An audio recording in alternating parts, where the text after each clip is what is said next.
Hello everyone, welcome to the stream. It is more of an ad hoc thing because I reached quite an interesting milestone right after the previous stream. So this is actually happening only a few hours after our previous episode. So I reached a milestone that I wanted to share with all of you before I didn't want to wait for another scheduled stream or whatever, and I wanted to wrap things up quite nicely. So let's see. This is my desktop that we left. If you see here in the corner, this is what we ended up in the last stream. Essentially, we got the video working on the NES core, so we have that. And I thought, so first thing that I did was took Laurie's repository and I cleaned up some building stuff, and I pushed that already to my repository, which is here. So that was step one. Let's build up a little bit tension because we will get to it. Don't worry about it. So I'm not even sure there are many people live watching it, but at least you will see it hopefully in an archive. First of all, I fixed the build system so that the cartridges are being built correctly and you don't need to pre-build the binaries for them. And so that was one. And then I thought, let me test and hook up the pins correctly. So if we look at the iCEBreaker, let's see. So I have an iCEBreaker pinout here. So if you go on GitHub iCEBreaker FPGA iCEBreaker, you see this pinout diagram in the README. And this one maps the pins of the FPGA itself to the correct pins on the PMODs.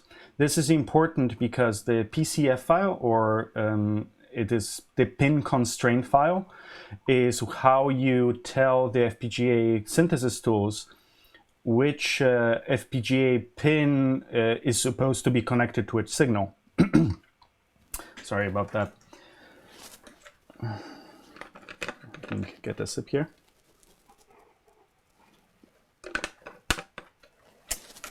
So,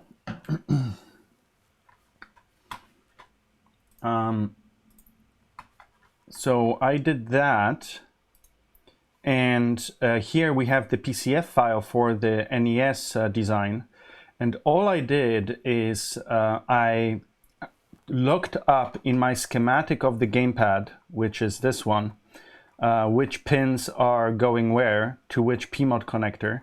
Then I looked it up in here, so looked up, I need 27, that is clock, 26 is latch, 25 will be the gamepad, then 23 would be another gamepad, and 18 and 19 that are here are the audio pins.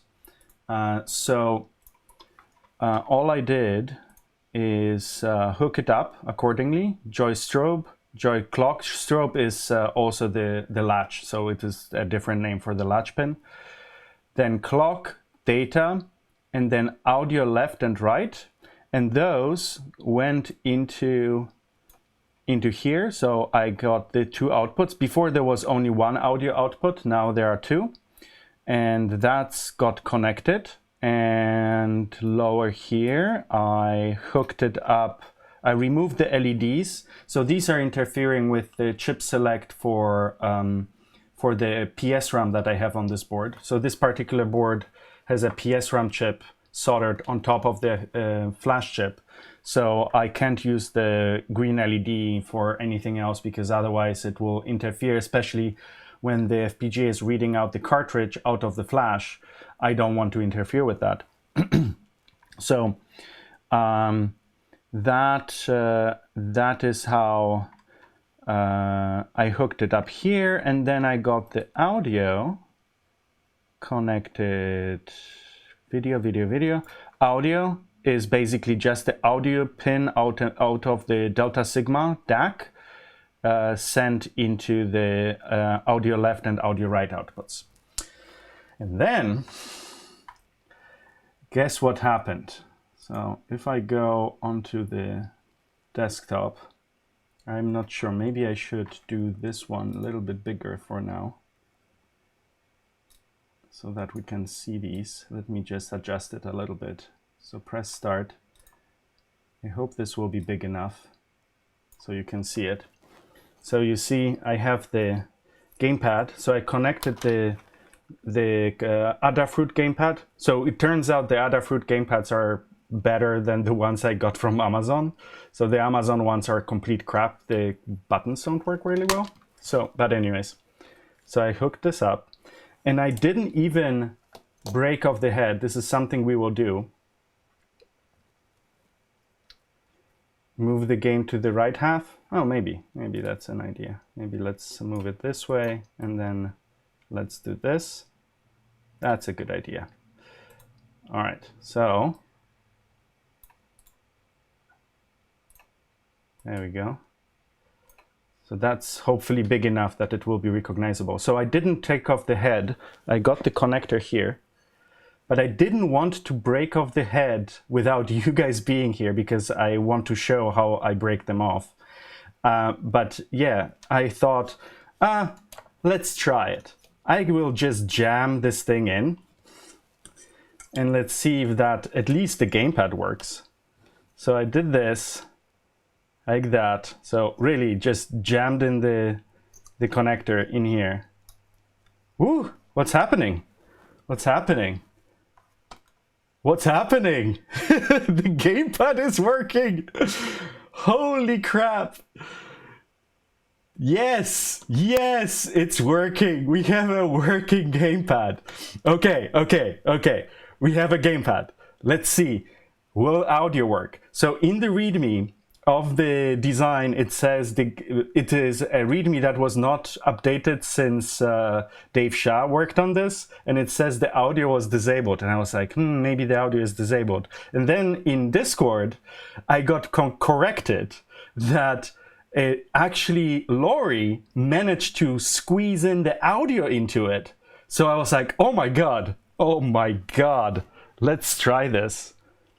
So I took my headphones, not this, but my headphones, and I plugged them in.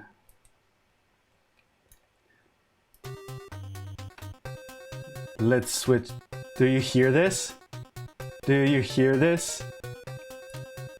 Oh my god, the audio works.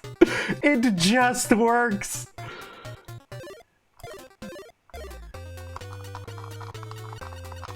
I am so impressed. I am so happy. You have no idea. I'm more happy than I should be. And I can even leave it like this. And I can play the game. Holy crap. This is, yeah, I am more happy than I should be, but it's really a big milestone. It took a while to get all the components working. I mean, hardware-wise, and test it and everything, and I was like, okay, I will get to it eventually. But now you might maybe understand why I had to show you how this works. So, there's one little bit of a side story to all this. So it didn't work as well on the get-go. So basically I got the headphones and I was like, oh my god, it works, the audio works.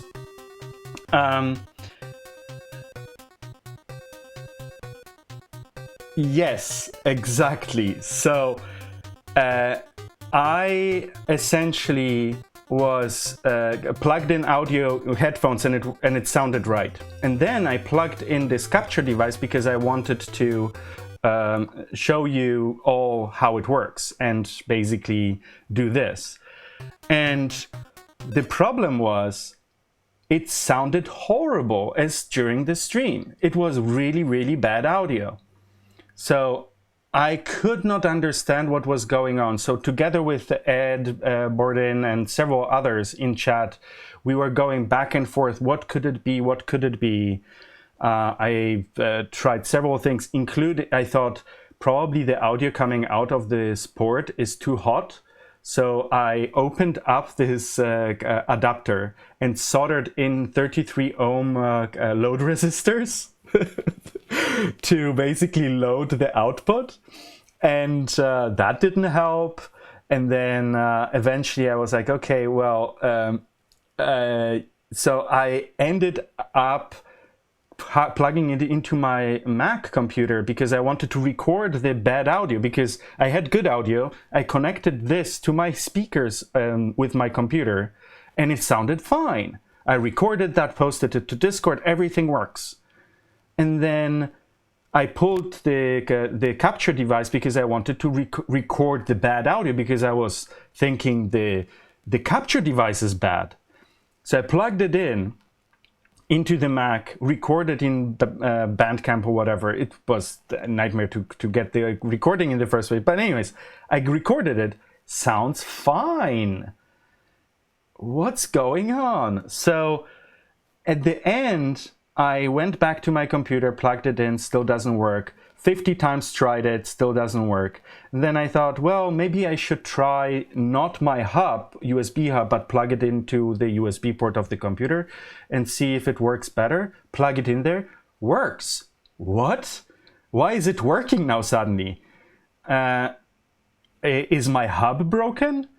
So I unplugged it and plugged it into a different port on my hub, and it works. So one port, this port here, that actually is now used for the for the iCEBreaker for power, is somehow bad, and I don't know in which way. That is causing the audio in this capture device to completely go bonkers. It doesn't happen on any of the other ports. So I don't know. I fortunately have more of these hubs, but this one is definitely disappearing very quickly. So yeah, I think I might have overloaded that port at some point when I was trying out things or something related to that. But the crazy thing is, the most frustrating part of getting this to work turns out to be just the USB port. Wow, I am so happy and so impressed that this works. And as a cherry on top of everything, let's do it right. Let's unplug this and put in the correct connector and make this more of a permanent setup. So that's what we will do before I sign off again. But yeah, I am so happy that we have NES now working, and the audio sounds very good in my opinion. It's so cool. I can now play Micro Mages on the iCEBreaker. Oh. Yeah, there are more things to do, of course, as always. So I would like to get 4 gamepads working. This is something that I need to wire up correctly. And I need to... and I don't know, I think that will be pretty much it for now.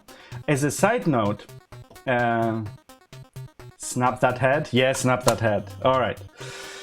I will continue just playing a game here instead. All right, let's get to the desktop, and I will mute the audio here so we can play Spotify again.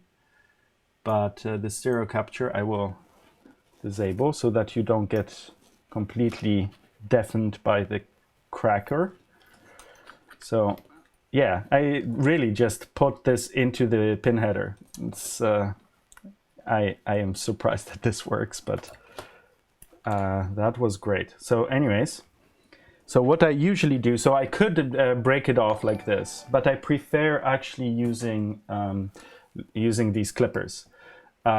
So this clipper is something you can get from Amazon, and this is the 2mm wide one. And let's, yeah, there you go. So all you need to do is go in here and this rips out the PCB material out of there. And now we are cracking the connections. 1 and 2. Come on. 2 and 3. So yeah, thank you so much. This is thank you so much for the subscription, Planet. Welcome to the stream. I got so excited that I didn't say hello when you followed. So yeah, thank you for the follow and thank you for the subscription. I really appreciate that. But yeah, this tool is really nice. It makes really nice, clean cuts on stuff. I don't have because I use the capture for the HDMI from my microscope, so I don't have my microscopes hooked up. So you will have to live for a minute with just watching me on the desk, because I like to keep my eyesight in a sense. So I will be using microscope for this. So this is the connector, and all we need to do is this width is so high. Oh wow, the chips here. So this is the PSRAM mod. So if you look here, you have the PSRAM on top of the flash chip. So this is actually higher than the connector. I did not expect that. So yeah, it's not sitting straight on the desk.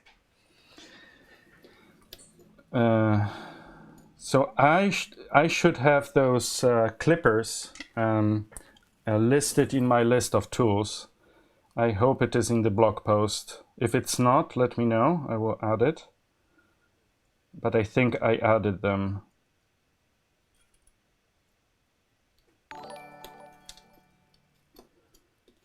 Chili Main, thank you for the follow. Welcome to the stream.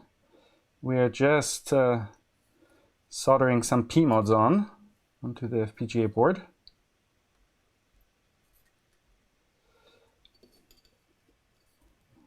Very menacing music. To very menacing music.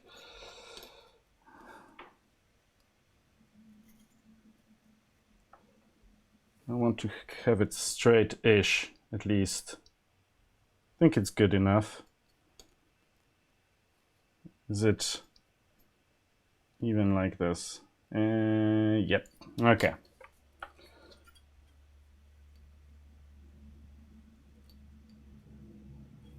Is it straight? This is not really straight, is it?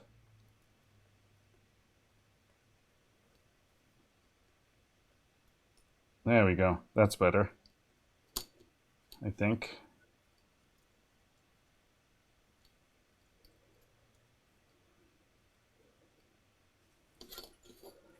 So it's pretty easy to snap off that head and adjust it. And you can always solder in the other side of the head PMOD so that you can plug it back in. But I usually don't do this on my boards because so far I didn't need all 3 PMODs for the stuff that I was doing. This is the first thing that really requires it. So here we go. So this is the iCEBreaker with all 3 PMODs soldered. So yeah, let's see. Let me move this to the desk again. So yeah, now, so this is theoretically the microscope, but it's not. So we plug in the iCEBreaker. And let's see. Yeah, there we go. This is thinking a little bit ahead here. There we go. Okay, and now we have this PMOD. So this is the iCEBreaker FPGA dev board. I just connected HDMI to it. There is an NES game console core running on this. And now we plug this in. This will give us the game controller. And now we can get rid of the music because we have our game music. Spotify out.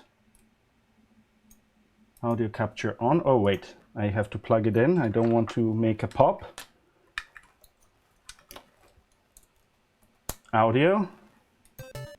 There we go. So now we have a proper setup here. I need to make a box for this. I think. Like, let's unplug this and untangle it. Yeah, let's do this. Let's do this. This is a little bit less tangly. There we go. That's better. So here we go. That is our setup. So I don't have support for 2 gamepads yet, but yeah.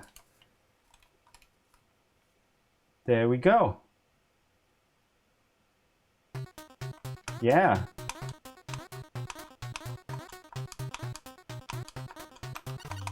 Yeah, we have working. So now this works. So very cool. Yeah, it's all finished now. We are not running 5 volts on here. We could, I could here connect the 5 volts. So the cool thing, also, let me show you while we are still at it. Most of you probably know this already. So this one is having issues, but let's see, maybe the other one. So I can use this one connector, but I can also use ones that have an SNES connector. So this would be just a pure SNES. And that goes into this connector.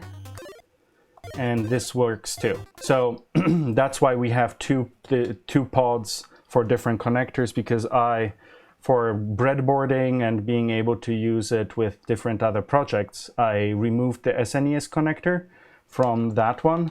These are clones. These are not original, so I didn't break it. So this is essentially an FPGA implemented game console. So this is NES, Nintendo Entertainment System, on an FPGA. This is all open source. All this hardware is open source. The core for it is from an open source project called Mr. project. So we can check it out. This is the core that got ported to the iCEBreaker FPGA, and yeah, we have it fully working today. At least with this setup like mine, where we have a proper PCB for the gamepads and proper audio output circuit. So this has filtering for left and right, so it actually can do stereo, which the NES doesn't. The NES is only mono, but it still allows us to play games on this. And there is a Game Boy core that I still have to test, but this is HDMI output. So it's actually DVI, so a digital video interface, but it happens to use the HDMI connector. That's why audio is on a separate connector. Due to licensing reasons, it is hard to get the encoder chips that can. So yeah, this is it. We have a working game.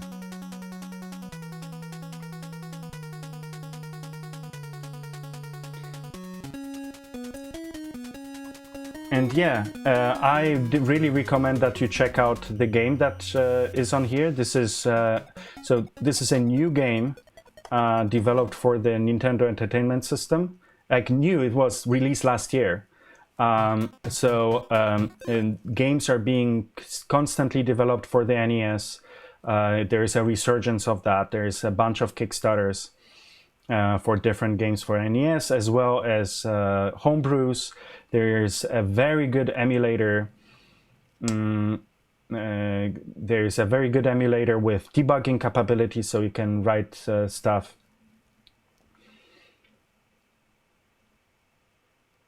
Yeah, how it is made of this game. Yeah, so yeah, you definitely should check it out.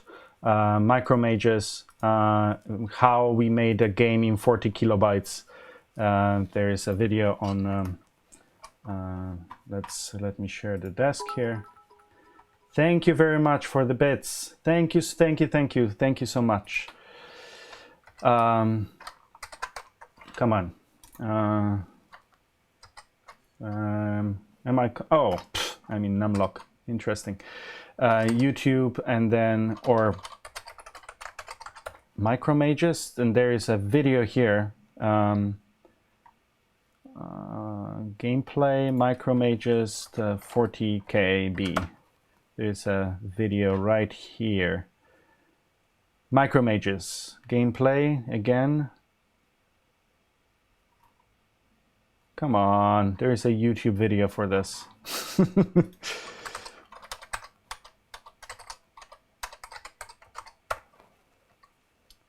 Let's search for Micromages here. Oh, there. This this is the top one. Great. I'm just blind. That's what the problem is. You can't help blind people. It's too large, Jared. That's why I don't see it. So yeah, watch that video. It's really good. And yeah, that's pretty much it. And I am looking forward to do more stuff for this, get the Game Boy core running on this, and also maybe get a menu and be able to load games. We also have, we are discussing how we can run games directly from Flash, because it is a little bit of a limit at the moment, how much memory the FPGA has. And so there's a lot of additional development and work that will probably go into this. It is very exciting, gives a very good opportunity to learn about FPGA and learn about digital design for whoever decides to go down that path. It's very nostalgic to me. I never owned an NES, but my school friends did. And so... or rather SNES, actually, that was more common where I was. And yeah, that's all I wanted to share with you for tonight. I hope you are doing well, and I don't think there's much more to say than again, as always, say thank you to the Patreon backers and supporters for making these streams possible. This wouldn't be possible without their support. I somehow lost the card to say thank you again.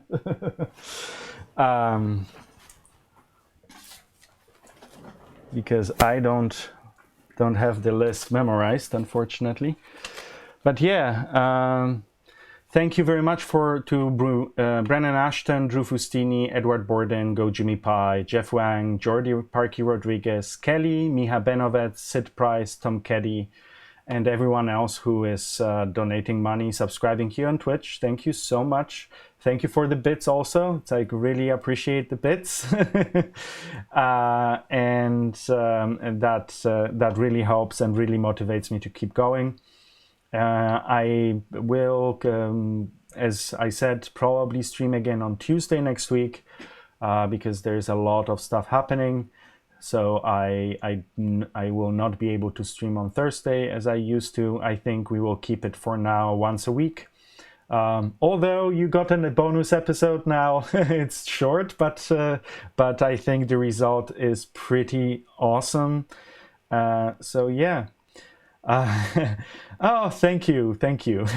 I'm glad you managed to catch it. I probably should stagger the streams a little bit and also provide streams later in the evening for those that are working here in the US during the day, because noon is definitely problematic. But maybe the alternative would be to do a stream on Tuesdays and a stream on Saturday or Sunday, something like that. So maybe on a weekend, that would be an alternative for those that work. And yeah, I hope that I see you soon again, and you will have fun with your FPGA projects. And yeah, as always, if you have been, thank you for watching. Bye.